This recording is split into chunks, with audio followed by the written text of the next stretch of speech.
बिस्मिल्लाहिर्रहमानिर्रहीम। अस्सलाम वालेकुम। प्रोग्राम जमा तफरीक के साथ मैं हूं अमजद इकबाल।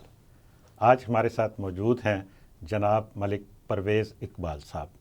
आप माहिर कानून हैं, वकील हैं और ख़ुसूसी तौर पर इनकी वजह शोहरत PTI के वो केसेस हैं जो पिछले कुछ अरसे के दौरान उनके ऊपर हुए और अदालतों में ये बड़ी तसलसल के साथ पेश होते रहे और बड़ा अच्छा इन्होंने उनके केसेस को लड़ा।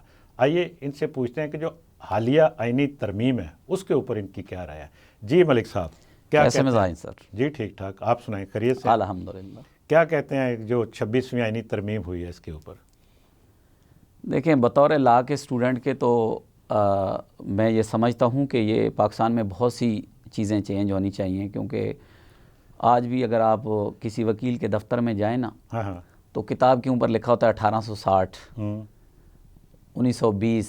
आज तक हम अपना कानून नहीं बना सके बतौर कौम, हालांकि हमारे पास इतना अच्छा 73 का आइन मौजूद है। उसके बावजूद जो है, उसके बाद ऐसी खामोशी हुई पिछले 40 सालों में कि किसी किस्म की अमेंडमेंट वो हुई हैं जो भी सियासी पार्टी आई है उसने अपनी ज़ाती मफाद के लिए तो चेंजेस की हैं, लेकिन मुल्की और कौमी मफादात को पेश नज़र रखते हुए किसी इस किस्म की कोई अमेंडमेंट्स नहीं लाई गई। 26वीं तरमीम जो है ज़रूर करें, आपके पास 2/3 मेजॉरिटी जिस तरीके से भी है, लेकिन मैं ये समझता हूँ कि जिस तरीके से इसको किया गया है ना, उसने इसकी पूरी जो शक्ल थी ना उसको मशकूक किया। इसमें बहुत अच्छी चीज़ें भी मौजूद हैं, इन्वायरमेंट के हवाले से हमारे एक दोस्त भी बात कर रहे थे, लेकिन इसको करने के लिए जो तरीका अपनाया गया, जिस तरह आपने देखा, मैंने मीडिया कवरेज, पकड़ धक्कड़, वो जो 2 सेनेटर्स का वोट दिया गया, मैं नहीं समझता कि मुल्की लेवल की इतनी बड़ी तरमीम में जो है आपको इस तरह के मामलात लाने चाहिए जिससे चाहे 10% हो या 20 हो या 50% लोगों के लिए उसमें कुछ शक की गुंजाइश पैदा हो। सही है। आप लाएं तरमीम, मैं कह रहा हूँ पूरा कॉन्स्टिट्यूशन चेंज करें, कर सकते हैं। आप पार्लियामेंट के मेंबर हैं, आपके पास सेनेट में मेजॉरिटी है। तरीका जो मैंने बतौर वकील सुना हुआ है कि जी पहले 8 हफ्ते उसकी पब्लिकली बहस होगी, जो भी कोई तरमीम आएगी, फिर सेनेट में, असम्बलीज़ में उसके ऊपर बहस होगी।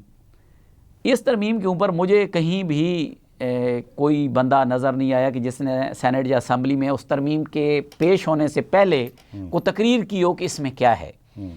इसमें सबसे मेन रोल था मौलाना फजल रहमान साहब का, जो आपने देखा कि ठीक। मैंने उनकी स्टेटमेंट सुनी जिस दिन रात को 11 बजे था कि जी अभी बिल पास हो जाने हैं। तो उन्होंने कहा जी हमारे पास तो अभी तक मुसवदा ही नहीं है। ठीक है। इससे जो है वो जो अच्छी चीज़ें उसमें हैं, बेशक किसी को अगर जो पास करने वाली हुकूमत है उसने को पोलिटिकली उसमें फ़ायदा लिया होगा, मैं नहीं कहता कि नहीं लिया, लेकिन जो अच्छी चीज़ें हैं वो भी उसके नीचे आके दब गई। और मैंने एक TV चैनल्स का रिपोर्टर को देखा जिस दिन ये तरमीम पास हो रही थी, वो दरवाजे पे खड़ा होकर एक सवाल कर रहा था, जी जो भी सेनेटर या असम्बली का मेंबर आ रहा था कि सर ये तरमीम क्या है। कोई एक भी बंदा मैंने उसके इंटरव्यू में नहीं देखा जिसने उसको कहा हो कि मैंने इसको पढ़ के। अच्छा, इस तरमीम के जो आप बात कर रहे हैं वो ठीक है, आपका ये नुक्ता नज़र हो सकता है, इसमें बात आपकी दुरुस्त भी होगी, लेकिन आप मुझे पहले तो एक ये मैं छोटी सी बात ये करूं कि जब इस तरमीम को पेश होने से पहले जो आखिरी प्रेस कॉन्फ्रेंस थी मौलाना फजल रहमान और बैरिस्टर गोहर की, उसमें बैरिस्टर गोहर ने भी ये बात की कि हमारा इस मुसवदे के ऊपर मुकम्मल इत्तफाक है, हमने मिलकर ये सारा जो कुछ वो, बल्कि उसमें मौलाना फजल रहमान ने एक जुमला अदा किया था कि हमने काले नाग का वो जो जहर था और दांत थे तोड़ दिया, जहर निकाल दिया। और लेकिन उसके बैरिस्टर गोहर ने कहा कि हमारा इस मुसवदे के ऊपर इत्तफाक है लेकिन हम वोट नहीं डालेंगे। तो वो किसके ऊपर इत्तफाक हुआ था फिर उसमें? देखें, जो मुसवदा मौलाना फजल रहमान को दिखाया गया, नहीं मैं आखिरी प्रेस कॉन्फ्रेंस की बात कर रहा हूँ जो जिस पे उनको सारा मुसवदा उनके पास, दोनों के पास मौजूद था, जो कि PTI के चेयरमैन बैरिस्टर गोहर ने और मौलाना फजल रहमान ने बैठ के फाइनल किया था। देखें वो मुसवदा जो पार्लियामेंट में बाद में पेश बिल्कुल आपकी बात माना।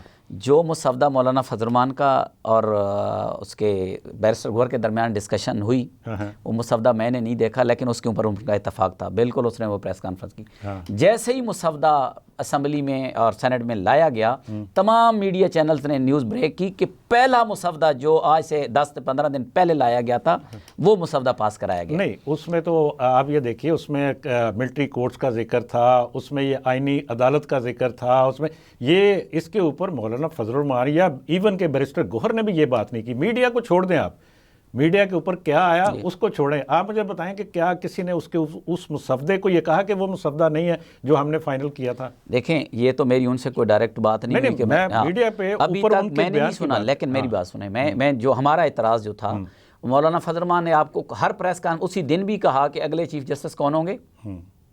उसने कहा जो मंसूर अली शाह, फैसला कमेटी करेगी, मंसूर अली शाह। कल बिलावल जरदारी की स्टेटमेंट आई है, उन्हें कहा जी मुझे तरमीम पास होने तक नहीं पता था कि मंसूर अली शाह अगले चीफ जस्टिस नहीं होंगे। तो उनको ठीक है, यही बात करनी चाहिए थी कि वो क्यों कहते हैं कि जी मुझे पता था। सर कमाल, फैसला तो कमेटी ने करना है ना। देखें, फैसला कमेटी ने फिर क्या करना अगर मुझे पता होता बतौर चेयरमैन के जी ये आ रहे हैं। देखें, ये वो मुसव्वदा था कि जिसके, और ये वो आईनी तरमीम है जिसके बारे में लोग पहले बात कर रहे थे कि ये इसलिए की जा रही है। मैं अर्ज कर रहा हूँ आपसे कि ये बात आपकी दुरुस्त है, लेकिन पीटीआई ने क्यों इत्तेफाक किया उस मुसव्वदे? सर वो ये मुसव्वदा नहीं है जिसके ऊपर पीटीआई ने इत्तेफाक किया। नहीं, मेरा ख्याल है कि पीटीआई की तरफ से ऐसी कोई 6 बात या अब तक 7, नहीं आई। मैं आपको कह रहा हूँ 6 या 7 मुसव्वदे मौजूद थे। मैं आप पीटीआई को रो रहे हैं, असेंबली के अंदर वोट डालने वाला जो आ रहा है, वो कह रहा है मुझे मुसव्वदे का नहीं मिला, तो पीटीआई को इस मुसव्वदे का कैसे इल्म हो सकता है? वो एक रिपोर्टर की फर्ज करें जो निकलने वालों से सवाल कर रहा है, उसकी बात कर रहे हैं। मैं आपसे ये कह रहा हूँ कि जो डायरेक्ट पीटीआई के चेयरमैन ने और जेयूआई के सरबराह ने, मौलाना फजलुर्रहमान ने एक इकट्ठी प्रेस कॉन्फ्रेंस की, उसके पास जो मुसव्वदा असम्बली में पेश होता है, फिर उसके ऊपर वोटिंग होती है, जेयूआई वोट करती है ना, पीटीआई ने तो बाइकआउट किया। लेकिन उस मुसव्वदे के ऊपर ना सेनेट में पीटीआई के लोग मौजूद थे, वहाँ पे कौमी असम्बली में भी मौजूद थे, किसी ने ये नहीं कहा कि ये वो मुसव्वदा नहीं है जो जिसके ऊपर हमारा इत्तेफाक राय हुआ था। पहली बात तो ये। दूसरी बात ये है कि मुझे ये बताइए कि जिनको इससे पहले फ़र्ज करें, मैं पहली 6-7 तरमीम को छोड़ देता हूँ जो आइन के अंदर की गई, 8वीं तरमीम को अवाम के सामने कब पेश किया गया था? देखें, आप जो बात कर रहे हैं इस के मुसव्वदे के हवाले से कि पीटीआई ने वोट क्यों नहीं किया इसके ऊपर, पीटीआई, चले वो तो उनकी मर्जी है ना, हम उसको नहीं करते। पीटीआई तो अपने सेनेटर और एमएनए छुपाने की कोशिश में लगी हुई थी कि केपीके में रखें, गिलगित बल्तिस्तान में रखें, तो कहती थी कि ये उठा के कोई और ले गया, रखे आप ही थे। सामने हुआ कि 2 हमारे नहीं, एक और सियासी पार्टी है बलोचिस्तान की, उसके 2 सेनेटर्स को बकायदा उठा के पुलिस लेके आई और वर्दियों में पुलिस ने उनको अंदर लेके गई, उनकी वीडियोस बनी हुई हैं और वो अपोजिशन बेंचों पे जाके बैठे, उनको उठा के लाया गया हुकूमती बेंचों पे, और तरमीम का वोट डालने के बाद उसी में से एक सेनेटर रिजाइन कर रहा है।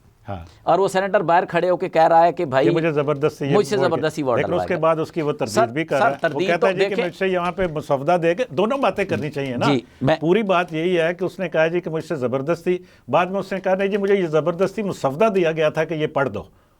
ये दोनों बातें ना, मुझे क्या पता दोनों में से कौन सी सच है? सर बात सुने, वोट मैं कह रहा हूँ कि इस मुल्क में ये 2024 है, ठीक है, कोई चीज छुपी हुई नहीं है। 70-80 की हकीकत बताऊं मैं, दिहाई नहीं है, कोई चीज छुपी नहीं है, लेकिन हमें एक चीज नहीं बयान करनी चाहिए, दोनों चीजें बयान करनी चाहिए। सर दोनों कर, मैं कह रहा हूं कि एक एंड पे आप बात कर रहे हैं, मैं उसका जवाब दे रहा हूं एक एंगल से, क्योंकि मैं इस वक्त तहरीक इंसाफ के केसेस में वकील भी हूं और वो मेरे ऊपर एक बतौर वकील होता है ना कि जी एक बंदा रिप्रेजेंट कर रहा है, हालांकि मैं पार्टी का रुकन नहीं हूं, मेरे पास कोई पार्टी नहीं, वैसे मैं कह रहा हूं, आप अपना नुक्ता नज़र दे सकते हैं।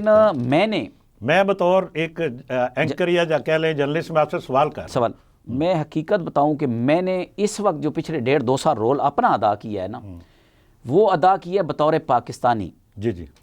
मैंने ये देखा कि जब ये मुकदमात हुए, क्योंकि मैं इतने अरसे से प्रैक्टिस में हूँ, मेरे सामने आई चीज़ें, तो मैंने देखा कि ये तो इसमें 90% बेगुनाह लोग हैं। ठीक है, एक बंदे के बारे में आईजी प्रेस कॉन्फ्रेंस कर रहा है कि ये बंदा मास्टरमाइंड है 9 मई का, लेकिन सुबह वो आईजी साहब के साथ बैठा क्योंकि उसने प्रेस कॉन्फ्रेंस कर दी।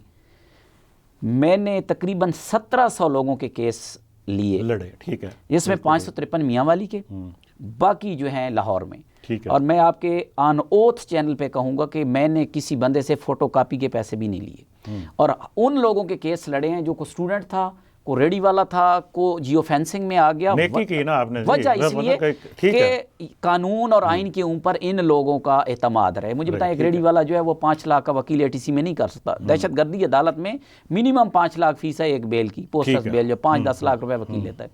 लेकिन इन 1600-1700 लोगों को इसलिए निकाला, बतौर पाकिस्तानी एक रोल अदा किया। मैं कहता हूं कि सियासी पार्टी बिल्कुल होती है, मेरी एफिलेशन हो सकती है, मैं खुद मियाँ वाली से हूँ, मैंने इमरान खान को वोट दिया, सियासी एफिलेशन हो सकती है आपकी, लेकिन सबसे पहले आपको अपने मुल्क को, पाकिस्तान को और उसके आइन को, उसके कानून को सामने रखना है। मैं इस तरमीम के ऊपर भी खिलाफ नहीं हूँ। जिस तरीके से इस तरमीम को किया गया, मैं उसके तरीक़ाकार से इख्तिलाफ कर रहा हूँ। तरीक़ाकार की ही बात कर रहा था। आपने कहा कि तरीक़ाकार, पहले तो हम तरीक़ाकार के ऊपर बात करें, फिर हम तरमीम के ऊपर भी बात करेंगे कि तरीक़ाकार आपको, एक तो आपने कहा कि इसको पब्लिक करना चाहिए। बिल्कुल, मैंने कहा कि इससे पहले सिवाय एक 18वीं तरमीम के, 18वीं तरमीम भी इस तरह से, जिस तरह से आप कह रहे हैं पब्लिक नहीं थी, वो तमाम जमातों के नुमाइंदे बैठते हैं। हमेशा इस तरह का काम ही ऐसा होता है कि उसको आप पब्लिक में जब डालते हैं तो फिर वो कुछ और किस्म का परसेप्शन बनता है उसका। लेकिन तमाम जमातों के लोग बैठे, 8 महीने तक बैठे रहे और उन्होंने एक मुतफिका मसवदा पेश किया, बना ना, ठीक है ना, बना। इससे पहले जब मैंने 8वीं तरमीम का आपसे जिक्र किया, वो तो एक आमिर ने की थी और एक बगैर किसी को पेश किया, किसी ने कोई इतराज़ नहीं किया था। फिर उसके बाद आपको पता है, उसके बाद कई तरमीम उसके अंदर होती रहीं और उसी दौर में हुई। फिर 2000 के बाद कुछ तरमीम हुई जिसका खुद अदालत ने कहा जी आप कर लें, आपको इख्तियार हासिल है। उसने किसको पेश किया था? हम उसके ऊपर क्यों नहीं इतराज़ करते? देखें, आज 2024 में हम बैठे हैं, हमें रिकॉर्ड तो हमें सामने मेंटेन रखना चाहिए ना। हमारे देखें, इस मुल्क में सर 75 साल में कुछ 40 साल मार्शल ला रहा है। जी जी, 40 साल। और मैं समझता हूं कि 40 साल के अलावा जो 35 साल बचते हैं वो भी मिनी मार्शल ला में हमने गुजारे हैं। ये बात सिर्फ हम 35 साल की करते हैं ना, मसला ये है हम उन 40 सालों सर के ऊपर सवाल नहीं उठाते। मैं करने को तैयार हूँ 40 साल के ऊपर। मैंने आपको कहा है कि वो 40 साल तो डिक्लेयर्ड मार्शल ला है ना, हाँ, लेकिन ये 35 साल मिनी मार्शल ला है। किस लिए? कि अब देख लें हालात क्या हैं। एक, मैं कहता हूं कि बंदा उठा लिया जाता है। एक राना सनौला का केस देख लें। हाँ।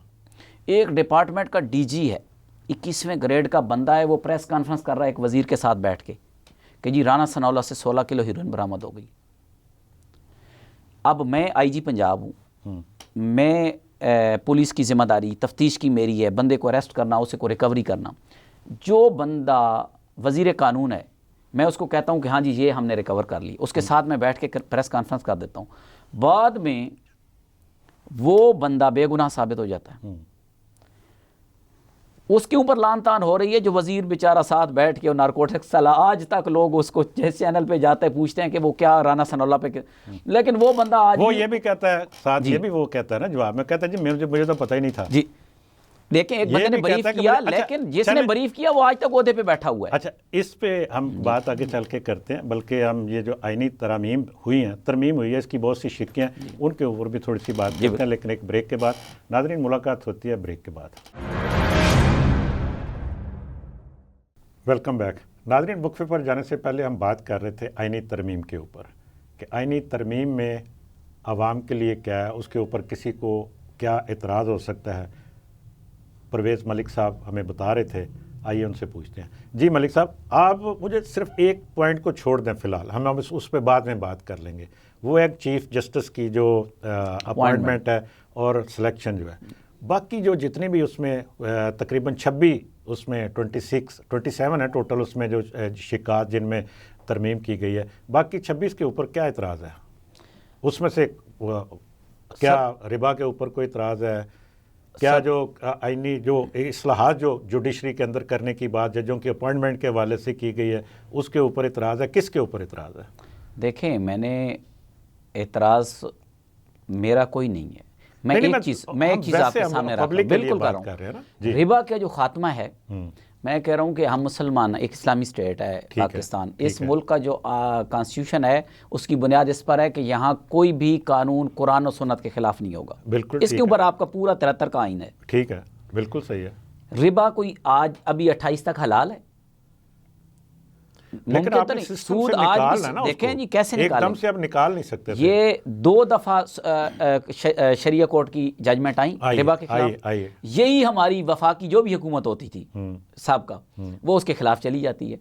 देखें इस अब तो वो जो अपीलें थी वापस ले ली थी देखें, अब तो एक और हमें बत्ती के पीछे लगा दिया। 2028 किसने देखा है? आज हम बैठे हैं, पता नहीं कल क्या होगा, 28 में कौन सी हुकूमत होगी, क्या करती है। इस सिस्टम को डेवलप करने की ज़रूरत है। असल में मैंने आपको पहले एक छोटी गुजारिश की कि 73 का आइन एक खूबसूरत आइन था हमारे जी, बिल्कुल ठीक है, ठीक है। अगर उसी को तसलसल को हम आगे लेके चलते, उसी कंसेंसस से मिल बैठ के, ये पहले पाकिस्तान को रखते, बाद में सियासी मफादात रखती हमारी सियासी पार्टियां, तो शायद आज हम बेहतर स्टेज पे होते। हमारी पार्टियों ने बेसिकली, मैंने आपको कहा कि एक बंदा है ना जी, वो एक कनाल मस्जिद के लिए दे रहा है, ठीक है, और वो कहे कि नहीं जी आधे मरले पे ना 7 शराब खाना होगा, हाँ, तो वो मस्जिद को लोग छोड़ देते हैं। ठीक है। हमारा असल में वैसे भी वो एहतराम उसका जी बिल्कुल इजाजत नहीं देता, बिल्कुल वो उसको पकड़ लेते हैं कि ये क्यों है। इसमें मैं कह रहा हूं कि 26-27 अमेंडमेंट्स में 20-25 के ऊपर शायद किसी को एतराज ना हो, लेकिन 2-3 करके वो कोई डिस्कस ही नहीं कर रहा उनको। इन्वायरमेंट के हवाले से बड़ी अच्छी अमेंडमेंट्स आर्टिकल 9 में जो चेंज की गई है। अच्छा, एक वो फीस वाला कर दिया गया। मैं वकील हूँ, रोज 50 कॉलें आती हैं कि सुप्रीम कोर्ट में जनाब वो तो इस तरमीम में तो शामिल नहीं है, नहीं, वो तो अलग से 185 को किया इन्होंने अमेंड, उसमें वो जी 50,000 फीस थी रेट की। अब वो कौन से केसेस पे इम्प्लीमेंट होनी है ये भी नहीं पता। अब वो 10 लाख सुन के जिन लोगों के केसेस हैं वो बेचारों के होश उड़े हुए हैं कि कल मैंने अपील करनी है, 2-3 लाख मैंने वकील को देना है, 10 लाख मुझे चाहिए वो करने के लिए। सुप्रीम कोर्ट का वकील कहाँ पे 2-3 लाख लेते हैं? सर मेरे जैसा अगर 2 साल फ्री लड़ सकता है तो वो है हमारे तो जैसे तो कोई ना कोई जज्बे के तहत लड़ रहे होंगे ना। अदरवाइज सुप्रीम कोर्ट में जाए केस तो वो इतने पैसे पे कोई नहीं वकील वहाँ पे मिलता। असल में सुप्रीम कोर्ट में सारे अमीरों के केस भी नहीं जाते ना। हाँ। अमीरों को तो फैसिलिटीज़ हैं ये इस मुल्क में, क्योंकि इस मुल्क में कानून मुख्तलिफ किस्म के हैं। गरीब के लिए तो बिल्कुल ही कोई गुंजाइश नहीं है। तो मैं ये समझता हूँ कि इनको इस कानून तो वही है, ये बात ना करें आप, ये कहें कि कानून वही है, उसके इस्तेमाल का तरीकाकार जितना महंगा आप वकील कर लेंगे उतना उसी तरह से हो जाएगा। कानून वही है। कानून में गुंजाइश इतनी पैदा कर दी जाती है, हाँ, इतने लूपहोल्स कर दिए जाते हैं कि अमीर को फायदा। मैं आपको एक छोटे से केस की मिसाल देता हूँ। हाँ, एक 75 साल का बुजुर्ग, ये 9 मई के केस में ना जी तकरीबन 80 साल उम्र थी उनकी, उसको लाया गया। उस वक्त शुरू में जजेस पे प्रेशर था। वो जय वकुआ जो है कैंट में, उसे तीसरा घर है उसका। तो मैंने जज को कहा, मैंने कहा जी ये तो 65 का बिजली का बिल है इसके वालिद के नाम का, खुद ये 80 साल का है, ये इसकी तो रिहाइश वहीं पे जियो फेंसिंग में, तो इसने आना है क्योंकि तीसरा घर है। अब जज साहब के ऊपर प्रेशर था, आपको पता है उस वक्त शुरू में। उनका रिप्लाई क्या था मुझे, उसने कहा ये तो साबित हो गया कि फिर वहां पे थे। ठीक है, मैंने आपको बताया कि कानून वही है, लेकिन जब हम फैसिलिटेट करने पे आते हैं तो फिर हम उसका मेयार जो है ना उसको छोड़ देते हैं। बड़ा मुकद्दस पेशा है जी वकालत और सहाफ़त, 2 पेशे मैं समझता हूँ। मैं खुद भी लिखता रहा हूँ 2-3 अखबारात में शुरू में, मुझे बड़ा थी, लेकिन प्रैक्टिस में आ गया तो दोनों शोबे, मैं जर्नलिस्ट हूँ, आप वकील हैं, ये दोनों पेशे उस वक्त तक बड़े मुकद्दस हैं जब तक आप दयानतदारी और ईमानदारी से काम करें। यही बात मैं करने लगा था कि हकीकत बताऊँ, आज क्रेडिबिलिटी देखें ना, लोग कहते हैं वॉइस ऑफ अमेरिका में खबर लग गई है, अपना जो है गार्डियन में खबर लग गई है, बिल्कुल बीबीसी में आ गई, बीबीसी में आ गई। वजह क्या है? मैं इसी केसेस में ना 9 मई में एक छोटा सा बच्चा था 6 साल का ना, उसका वालिद अरेस्ट होके आया। वो पतो की से था, वो छोटा सा ना मुर्गा ले आया मेरे लिए बतौर फीस। अच्छा। वो इतने गरीब थे। मैं बाहर निकला तो बाहर मीडिया खड़ा था सारा ATC के, तो उस बच्चे ने जैसे मुझे मुर्गा दिया तो खबर भी आई थी। हाँ, खबर चली। अब वो BBC इंटरव्यू लेने आया मुझसे उसके ऊपर। पहले BBC ने नुमाइंदा भेजा, उसने आके टाइम किया मेरे साथ। टाइम करने के बाद जिस दिन टाइम था उससे वो 5 मिनट पहले मेरे पास मौजूद, और जो उन्होंने टाइम लिया उससे 1 मिनट बाद वो चले गए। ठीक है। हमारे अपने भी लोग बहुत आए मेरे पास, शायद ही कोई चैनल जो इंटरव्यू लेने ना आया हो, लेकिन मैंने देखा कि यार इनकी क्रेडिबिलिटी की वजह क्या है। उनकी प्रोफेशनलिज्म, उनकी कमिटमेंट, बाद में एक दो मौजू पे उन्होंने बाकायदा ईमेल करनी, ईमेल के बाद उन्होंने पूछना। मैंने वो देखा कि यार इदारों की जो क्रेडिबिलिटी है वो इससे मुफ्त में नहीं आती। उनको बनाने में, उसका स्ट्रक्चर खड़ा करने में, उसका मेयार को बेहतर बनाने में इतना वक्त लगता है। मैंने बड़े लोग मीडिया में, मैं नाम नहीं ले सकता यहाँ पे, मैं उनसे बड़ा इम्प्रेस था, उनकी किताबें मैंने पढ़ी जो उनके कॉलम लिखते। अब मैं जब ट्विटर के ऊपर उनका ट्विटर हैंडल चेक करता हूं तो मैं खुद हैरान हो जाता हूं कि हम किधर जा रहे हैं।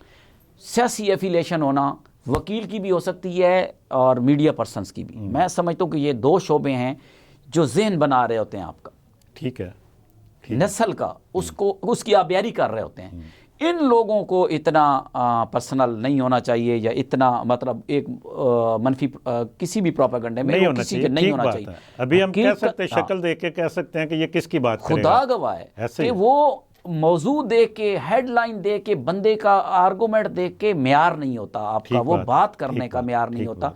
आप छोड़ देते हैं उसको, रहने देते हैं। मैंने इसमें ये नहीं है कि सिर्फ पीटीआई के वर्कर, इसमें 67 वर्कर नून लीग के 9 मई में आए लाहौर में, जियो फेंसिंग में आ गए। वो जियो फेंसिंग अब ये तो नहीं देखती कि ये मलिक परवेज है या भाईजान है या आप हैं। बिल्कुल ठीक है। हकीकत बताऊं, टॉप प्रायोरिटी दी मैंने उनको, हालांकि मुझे हायर किया होता पीटीआई ने, और उन्होंने भी मुझे ये नहीं कहा कि जी किसका करना है, बिला तफरीक मैंने उनका काम किया। ठीक है, ठीक है। वजह यह है कि वकील हूं मैं। अगर मैं वहां कहता कि यार है तो 67 लोग हैं नून लीग के, इनका मैंने नहीं करना, देखें ये मेरा प्रोफेशनली कंडक्ट जो है, इससे मेरे ऊपर मेरी पार्टी ने कहा कि ये 14 FIR आपको दे रहे हैं, आपने इसको करना है, हमारी जिम्मेदारी है। मैंने आपको 2 पिलर सबसे इंपॉर्टेंट है इस वक्त, एक वकालत और एक सहाफत इस मुल्क में। इस वक्त कोई स्कूल में पर जो कहते हैं ना कि जी वो को जहन साजी, वो और स्कूल थे जहाँ इशफाक अहमद जैसे टीचर थे और आपकी या वो हमसे पहले लोगों की को जहन साजी, हमारे तक भी ये रहा कि टीचर। अब ये एजुकेशन बिजनेस बन गया। अब जो सबसे बड़ी जिम्मेदारी है इस वक्त वो मीडिया की है कि मीडिया ने सच बात करनी है, सच दिखाना है, हक की बात करनी। अच्छा, मुझे ये बताइए कि ये जो हमने तरमीम हुई इसमें जजेस की अपॉइंटमेंट का जिक्र भी आया, क्या जिस तरह से पहले, इससे पहले, इस तरमीम से पहले जो जजेस की अपॉइंटमेंट जिस तरह से की जा रही थी उससे आप मुतमईन थे? नहीं हूँ। मेरा ये स्टांस है कि जिस तरह एडिशनल सेशन जजेस भर्ती होते हैं, जी जी बिल्कुल ठीक है, हाई कोर्ट का तमाम जजेस वहां से भर्ती होने चाहिए, बिल्कुल ठीक है, यानी इसको प्रमोशन हो नीचे जी से, बिल्कुल। ये जो डायरेक्टली एक बंदा हाई कोर्ट का जज लगता है, मुझे बताएं, एक बंदा बैरिस्टर है, अमेरिका से पढ़ के बरतानिया से आ गया है, वो कचहरी गया ही कभी नहीं है, हाँ। वो आते हुए किसी सियासतदान का भांजा भतीजा है और डायरेक्ट जज लग अच्छा, होता क्या है जी, वो जनाब हुकूमत आई, इसको जनाब एडिशनल एडवोकेट जनरल पंजाब लगा दें, लग गया जी, असिस्टेंट लगा दें जी, अटॉर्नी जनरल लगा दें जी, उसके बाद वो क्या होता है जी। तो ये तो फिर बड़ी अच्छी तरमीम सर होगी ना, मैं कह रहा हूं जो हुई है कम से कम आगाज तो हुआ ना। सर मैं कह रहा हूं कि इसकी जो अपॉइंटमेंट है इसमें सियासी इन्वॉल्वमेंट बिल्कुल नहीं होनी चाहिए। ठीक बात है, ठीक है, कि जी कोई कमेटी करेगी, बिल्कुल नहीं। टेस्टो ASJ, आज तक मुझे बताएं किसी ASJ की अपॉइंटमेंट पे ऑब्जेक्शन आया आज तक? क्यों नहीं आया? बिल्कुल ठीक है कि ASJ को, मैं कहता हूं जितने हाई कोर्ट में जजेस बैठे हमारे इस वक्त, चंद एक को निकाल के, 2-4 को निकाल के ASJ का पेपर ले लें, ये फेल हो जाएंगे। ये इस तरह की बातें भी आई कि कुछ जजेस तो वो फेल हो गए थे उन इम्तिहानात में। सर मैं एक केस की आपको हवाला दूं, 4 साल बाद मैं उसमें बतौर वकील गया। मैं बतौर वकील जब गया, मैंने ऑर्डर शीट देखी तो 4 साल जज साहब ने केस को चलाया इस ग्राउंड के ऊपर कि ये काबिल समाअत भी है कि नहीं। उसको जज होना चाहिए? नहीं होना चाहिए, टाइम बाउंड होना चाहिए उसमें। मैं कह रहा हूं कि ये सबसे बड़ा जो ब्लंडर जहां पे है सियासी इन्वॉल्वमेंट, जो मैंने आपको कहा कि इस तरमीम से भी सिर्फ वही जो है जो मेन अमेंडमेंट थी उसमें ये हुआ कि जी जजेस जो है वो सियासी एक कमेटी लगाएगी, गलत है। नहीं, उसमें तो तमाम एक कमेटी बनाई जा रही है ना जिसमें तमाम लोग शामिल, उसमें अपोजिशन भी हो सकती है, सियासतदान भी उसमें हो। सर मैं कह रहा हूं कि जितने के जितने लोग उसमें बैठते हैं सारे मिल जाएं आपस में, एक दूसरे को यार एक तेरा एक मेरा, एक तेरा एक मेरा, इस तरह हो जाए। सर उसमें बार भी शामिल हो, उसमें बाकी सारे नहीं होना चाहिए शामिल, उस लेवल पे हो नहीं सकता। सर नहीं होना चाहिए, बार को भी शामिल नहीं होना चाहिए। बार का प्रेसिडेंट भी PTI का हो सकता है, नून लीग का हो सकता है, पीपल पार्टी का हो सकता है, JUI का हो सकता है। आप उसको ब्रॉड कर देते हैं ना, फिर उसमें इस तरह की मामला जो सियासी भर्तियाँ होना या सिफारिश पे भर्तियाँ होना ज़रा थोड़ा सा मुश्किल हो जाता है ना, रास्ता तो रुकता है ना। ये अगले फेज़ पे आप ये कह सकते हैं कि इसको बाकायदा इनका एग्ज़ाम होना चाहिए, या नीचे से लोअर जुडिशरी जो है उससे अगर कोई वो सिलेक्ट होके आता है ऊपर, अपना एग्ज़ाम दे के आता है, और एक तो उसके पास तजर्बा भी हो केसेस का, और वो अगर हाई कोर्ट्स में आए तो उससे ये इनकी कारकर्दगी भी बेहतर हो सकती है, थोड़ी सी सियासत भी कम हो सकती है। लेकिन इसके क्या, इसमें मुश्किलात क्या हैं, इसके ऊपर हम बात करते हैं एक ब्रेक के बाद। नाज़रीन, मुलाकात होती है एक ब्रेक के बाद। Welcome back.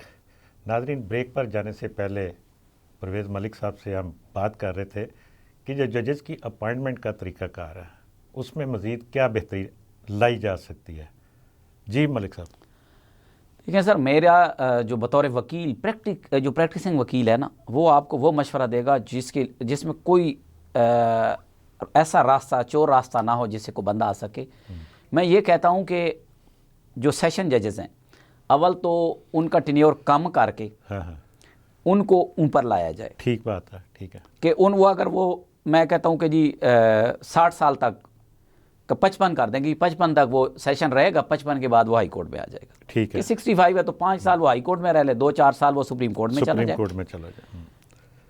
और अगर किसी को डायरेक्ट भी आपने लगाना है तो सबसे पहले उसकी रिपोर्टेड जजमेंट चेक करें। ये नहीं है कि मलिक परवेज़ के साथ 10 वकीलों का नाम है, मलिक परवेज़ की 100 रिपोर्टेड जजमेंट है तो वो भी उसको कैश कर रहे हैं आगे लेसास के लिए, और नहीं होना चाहिए। डायरेक्टली उस बंदे की रिपोर्टेड जजमेंट्स हों हाई कोर्ट लेवल पे, फिर उस बंदे को उसी तरह टेस्ट लिया जाए जिस तरह ASJ का लिया जाता है।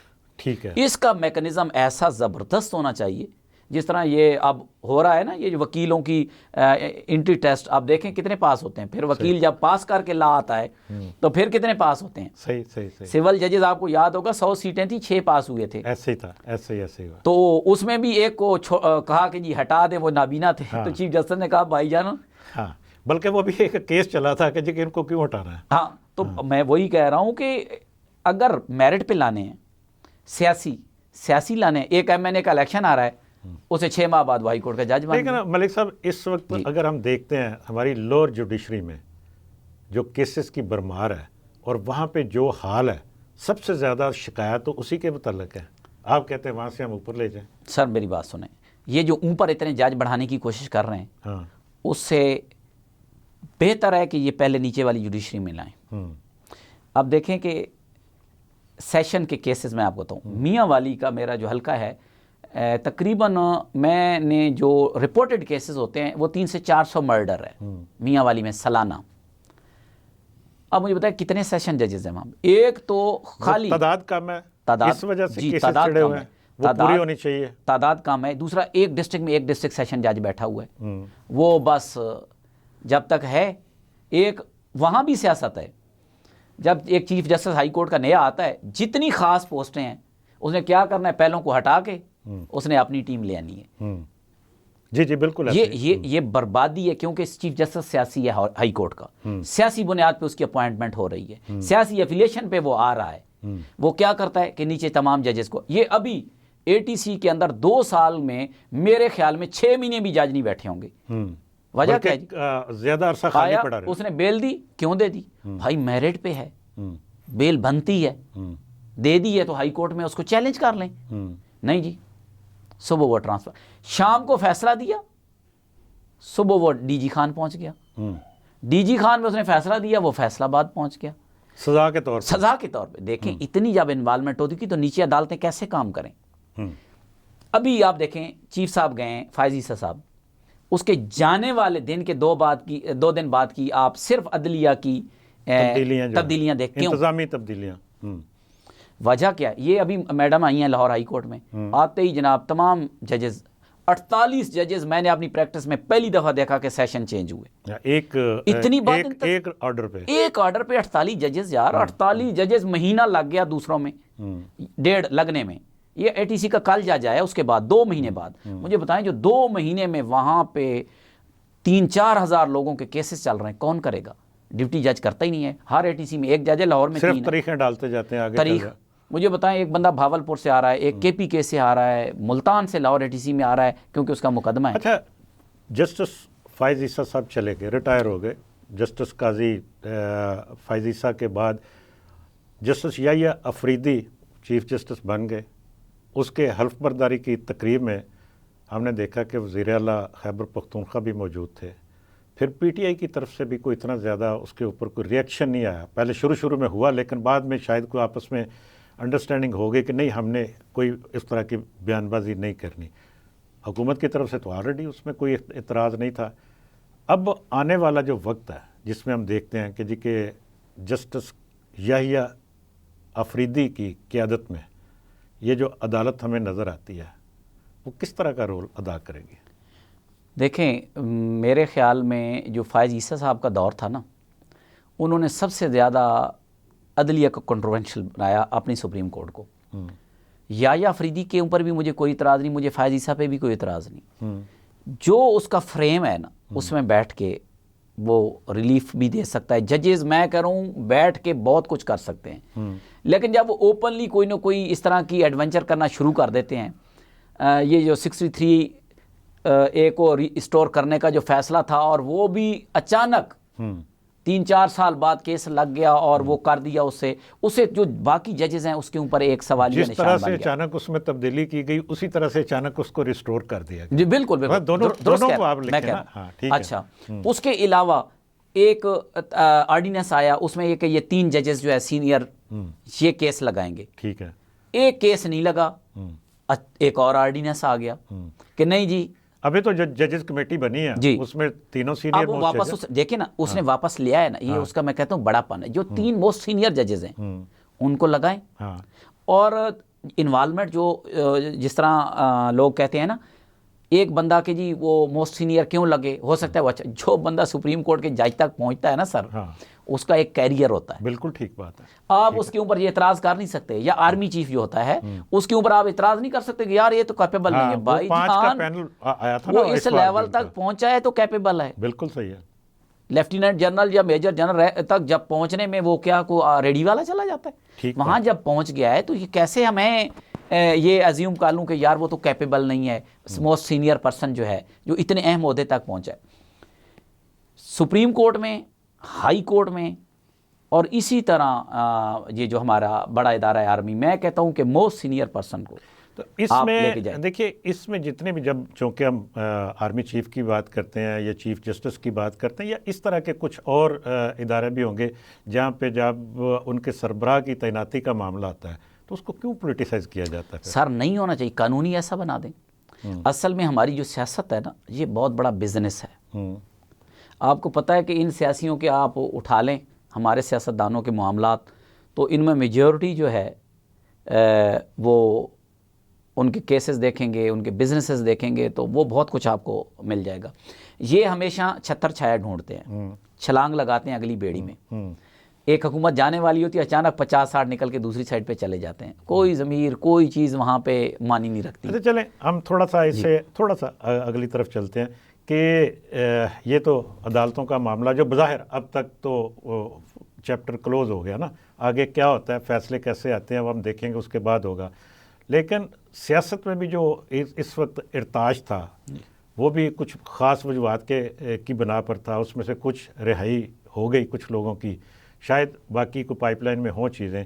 तो सियासत आपको किस तरफ आगे चलती नज़र आती है? उसमें अब क्या कोई इशू क्या होगा, आपको क्या नज़र आता है? देखें, सियासत मियाँ साहब के जाने के बाद तो मुझे ख़तरनाक ही लग रही है, क्योंकि तो अपने इलाज के लिए मैं गए ना, वो पहले भी नहीं थे। मियाँ साहब फ़ाइज़ ईसा साहब आए तो मियाँ साहब पाकिस्तान आ गए, और जैसे ही जिस रात फ़ाइज़ ईसा साहब चले गए, मियाँ साहब ने भी वापसी का सफर अमेंडमेंट की वजह से रुके हुए थे ना। वही मैं आपको बताना चाह रहा हूँ। सियासत मुझे नहीं लगता कि मौजूदा जो सेटअप है, बतौर एक वर्कर, सियासी वर्कर और एक कानून के तालिब इल्म के, मुझे नहीं लगता कि ये सेटअप कोई आगे चलेगा।